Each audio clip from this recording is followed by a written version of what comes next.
নমস্কাৰ আপোনালোক সকলোকে পুনৰবাৰ স্বাগতম নাছমাই মজিদ বন্ধুসকল বলগতে চাওক আজি সন্ধিয়াৰ 7টা গুৰুত্বপূৰ্ণ খবৰ।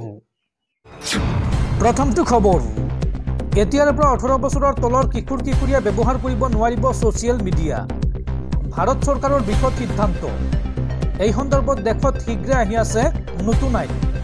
ইতিমধ্যে খচৰা জাৰি কৰিছে ইলেক্ট্ৰনিক্স আৰু তথ্য প্ৰযুক্তি মন্ত্ৰালয়ে। এতিয়াৰ পৰা 18 বছৰৰ তলৰ কিশোৰীয়ে ব্যৱহাৰ কৰিব নোৱাৰিব ছ'চিয়েল মিডিয়া। ভাৰত চৰকাৰে এই সন্দৰ্ভত শীঘ্ৰেই ল'ব বৃহৎ সিদ্ধান্ত। চৰকাৰে বলবৎ কৰিব নতুন নিয়ম। ছ'চিয়েল মিডিয়া চলাবলৈ শিশুসকলে ল'ব লাগিব অভিভাৱকৰ অনুমতি। আৰু ইতিমধ্যে এই সন্দৰ্ভত খচৰা জাৰি কৰিছে ইলেক্ট্ৰনিক্স আৰু তথ্য প্ৰযুক্তি মন্ত্ৰালয়ে। এই সন্দৰ্ভত জনসাধাৰণৰ পৰা আপত্তি পৰামৰ্শ বিচাৰিছে ভাৰত চৰকাৰে। 18 ফেব্ৰুৱাৰীৰ পিছত বিবেচনা কৰা হ'ব এই আইনৰ। আৰু ইতিমধ্যে অষ্ট্ৰেলিয়াত শিশুৰ ক্ষেত্ৰত নিষিদ্ধ কৰিছে ছ'চিয়েল মিডিয়া। তাৰ পিছতে ভাৰতত শিশুৰ বাবে এই নিয়ম বলবৎ কৰাৰ দাবী জনাইছিল দেশৰ জনতাই। আৰু তাৰ পিছতে কেন্দ্ৰীয় চৰকাৰে এই বৃহৎ সিদ্ধান্ত ল'বলৈ আগবাঢ়িছে।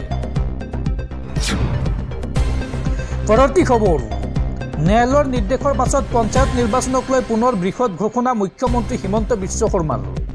সময়মতে ৰাজ্যত অনুষ্ঠিত হ'ব পঞ্চায়ত নিৰ্বাচন। 9ৰ পৰা 10 তাৰিখে জাৰি হ'ব পাৰে পঞ্চায়ত নিৰ্বাচনৰ অধিসূচনা। আৰু 10 ফেব্ৰুৱাৰীৰ ভিতৰত সম্পন্ন হ'ব ৰাজ্যৰ পঞ্চায়ত নিৰ্বাচন। আৰু এই সন্দৰ্ভত গুৱাহাটী উচ্চ ন্যায়ালয়ৰ পৰা ভাল ফলাফলৰ আশা মুখ্যমন্ত্ৰীৰ। ন্যায়ালয়ৰ নিৰ্দেশৰ পাছত পঞ্চায়ত নিৰ্বাচনক লৈ পুনৰ মুখ্যমন্ত্ৰীৰ বৃহৎ ঘোষণা। 10 ফেব্ৰুৱাৰীৰ ভিতৰতে সম্পন্ন হ'ব ৰাজ্যৰ পঞ্চায়ত নিৰ্বাচন। সময়মতে ৰাজ্যত অনুষ্ঠিত হ'ব পঞ্চায়ত নিৰ্বাচন। আৰু 6 জানুৱাৰীত ন্যায়ালয়ৰ পৰা ভাল ফলাফলৰ আশা মুখ্যমন্ত্ৰীৰ। আৰু তাৰ পিছতে 9ৰ পৰা 10 তাৰিখে জাৰি হ'ব পাৰে পঞ্চায়ত নিৰ্বাচনৰ অধিসূচনা। পঞ্চায়ত নিৰ্বাচনক লৈ ন্যায়ালয়ৰ মজিয়াত অসহায় স্থিতিত ৰাজ্য চৰকাৰ। পৰৱৰ্তী খবৰ, বিশ্বৰ কোটি কোটি মুছলমান লোকলৈ ভাল খবৰ। 823 বছৰৰ পাছত মুছলমানসকলে লাভ কৰিছে অন্তিমটো সুযোগ। নতুন বছৰত মুছলমান লোকলৈ আহিছে ভাল খবৰ। 823 বছৰৰ পাছত প্ৰথমবাৰলৈ এটা মাহত লাভ কৰিছে 5টাকৈ শুকুৰবাৰ। অৰ্থাৎ জানুৱাৰী মাহত মুছলমানসকলে 5টাকৈ জুমাৰ নামাজ আদায় কৰিব পাৰিব। মক্কালৈ নোযোৱাকৈয়ে ঘৰতেই লাভ কৰিব জান্নাত। 2025ৰ প্ৰথমতে বিশ্বৰ কোটি কোটি মুছলমানলৈ আহিল ভাল খবৰ। 2025ৰ জানুৱাৰী মাহত 5টাকৈ শুকুৰবাৰ। কেলেণ্ডাৰ দেখি উৎফুল্লিত হৈ পৰিছে বিশ্বৰ মুছলমান সমাজ। মুছলমানে আদায় কৰিব পাৰিব 5টাকৈ জুমাৰ নামাজ। বিশ্বৰ কোটি কোটি মুছলমানসকলৰ বাবে এয়া সুখবৰ। 3, 10, 17, 24 আৰু 31 জানুৱাৰীত জুমাৰ নামাজ আদায় কৰিব পাৰিব বিশ্বৰ মুছলমানসকলে। দৰ্শকসকল, আৰু বহুতো গুৰুত্বপূৰ্ণ খবৰ আছে। তাৰ আগতে আপোনাক জনাওঁ যে যদি আপুনি এতিয়ালৈকে এইটো ভিডিঅ'ত লাইক কৰা নাই তেন্তে এতিয়াই ভিডিঅ'টোত লাইক কৰি দিয়ক। আৰু এনেকুৱা ধৰণৰ ভিডিঅ'সমূহ নিতৌ চাবলৈ চেনেলটো ছাবস্ক্ৰাইব কৰি কাষত থকা বেল আইকনটো প্ৰেছ কৰি ৰাখক। পৰৱৰ্তী খবৰ, ৰাজ্য চলাবলৈ ধন নাই হিমন্ত চৰকাৰৰ। 7 জানুৱাৰীত পুনৰ ল'ব 500 কোটি টকাৰ ঋণ হিমন্ত বিশ্ব শৰ্মা চৰকাৰে। ধাৰ লৈ বলীয়া ৰাজ্য চৰকাৰ। ঋণ নল'লে চলিব নোৱাৰে হিমন্ত চৰকাৰ। প্ৰতি মাহতে ঋণ লৈ চলি আছে ৰাজ্য চৰকাৰ। বছৰৰ আৰম্ভণিতে পুনৰ ৰাজ্য চৰকাৰে ল'ব ঋণ। 7 জানুৱাৰীত ৰাজ্য চৰকাৰে ঋণ ল'ব 500 কোটি টকা। চৰকাৰী বণ্ড বন্ধকত থৈ ঋণ ল'ব ৰাজ্য চৰকাৰে। ঋণ নিৰ্ভৰ ৰাজ্য চৰকাৰ এতিয়া বলীয়া। হিতাধিকাৰীক সন্তুষ্ট কৰিবলৈ ধাৰৰ উপৰিও ধাৰ লৈছে হিমন্ত চৰকাৰে। অতি ভয়ানক দিশত অসমৰ অৰ্থনীতি। পেটুগুৰিলৈকে ধাৰত পোত গৈছে হিমন্ত চৰকাৰ। ৰাজ্য চলাবলৈ টকা নাই হিমন্ত চৰকাৰো। হিমন্ত চৰকাৰৰ 3 বছৰীয়া কাৰ্যকালত গঢ়ি উঠিছে ঋণৰ পাহাৰ। এফালে আঁচনি ঘোষণা, হিতাধিকাৰী সৃষ্টি, আনফালে ধাৰত কক বগাইছে ৰাজ্য চৰকাৰ। হিতাধিকাৰী আঁচনি যিমানেই বৃদ্ধি পাইছে সিমানেই সংকটৰ দিশে গতি কৰিছে ৰাজ্যৰ ৰাজকোষ। একমাত্ৰ অৰুণোদয় আঁচনিৰ হিতাধিকাৰীক সন্তুষ্ট কৰিবলৈকে প্ৰতি মাহে হিমন্ত চৰকাৰে খৰচ কৰি আহিছে 384 কোটিতকৈও অধিক টকা। যিমানে হিতাধিকাৰী বাঢ়িছে সিমানেই বৃদ্ধি পাইছে ঋণৰ পৰিমাণ। প্ৰতি মাহে ধাৰ নললে এতিয়া ৰাজ্য চলাব নোৱাৰে হিমন্ত চৰকাৰে।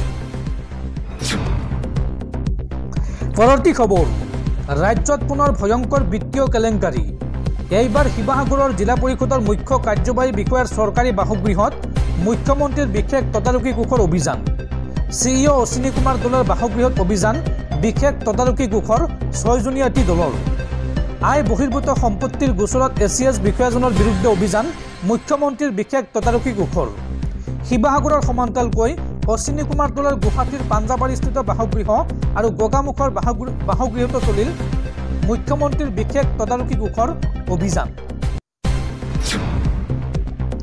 পৰৱৰ্তী খবৰ, এইবাৰ হিন্দু যুৱতীক মুছলমান যুৱকৰ সৈতে লিভ ইন ৰিলেশ্যনত থকাৰ অনুমতি দিলে আদালতে।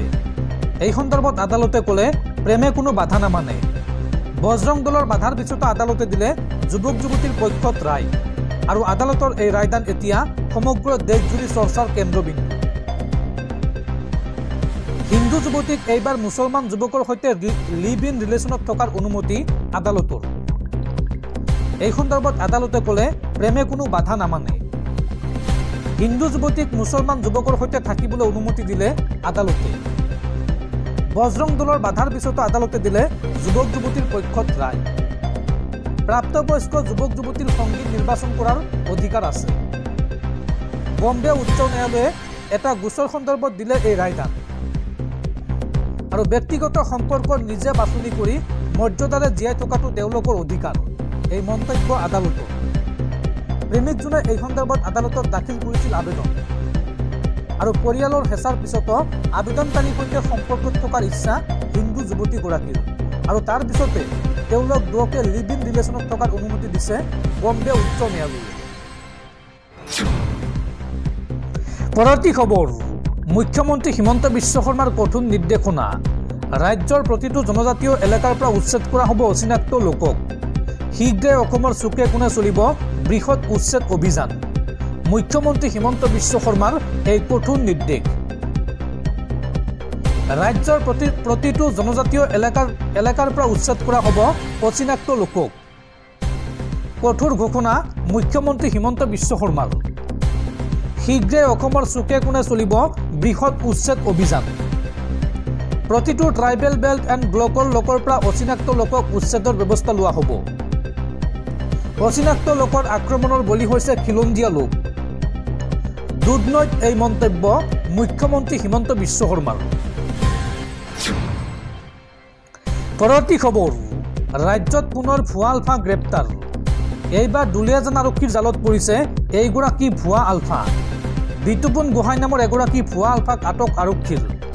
ভুৱা আলফাগৰাকীৰ পৰা উদ্ধাৰ কৰা হৈছে IED 7.65 পিষ্টল, গুলী বাৰুদ আৰু নগদ 49,500 টকা। পৰৱৰ্তী খবৰ, শীঘ্ৰেই ভংগ হ'ব হিমন্ত চৰকাৰ। আৰু মাত্ৰ এটা বছৰৰ পিছতে পতন হ'ব হিমন্ত বিশ্ব শৰ্মাৰ চৰকাৰ। এই মন্তব্য কংগ্ৰেছী সাংসদ ৰকিবুল হুছেইনৰ। আৰু মাত্ৰ এটা বছৰৰ পিছতে পতন হ'ব হিমন্ত বিশ্ব শৰ্মা চৰকাৰ। চৰকাৰ পতন হোৱাৰ পিছতে আমি সকলো একত্ৰিতভাৱে আগবাঢ়িম, এই মন্তব্য ৰকিবুল হুছেইনৰ। ৰকিবুল হুছেইনে লগতে কয় যে মুখ্যমন্ত্ৰী এগৰাকী অন্তৰ নথকা এগৰাকী মানুহ। মানুহৰ মাজত মুখ্যমন্ত্ৰী হিমন্ত বিশ্ব শৰ্মাই ভাগ কৰিছে। আৰু মাত্ৰ এটা বছৰৰ পিছতেই পতন হ'ব হিমন্ত বিশ্ব শৰ্মা চৰকাৰ। আৰু চৰকাৰ পতন হোৱাৰ পিছতে আমি সকলো একত্ৰিতভাৱে আগবাঢ়িম, এই মন্তব্য ৰকিবুল হুছেইনৰ।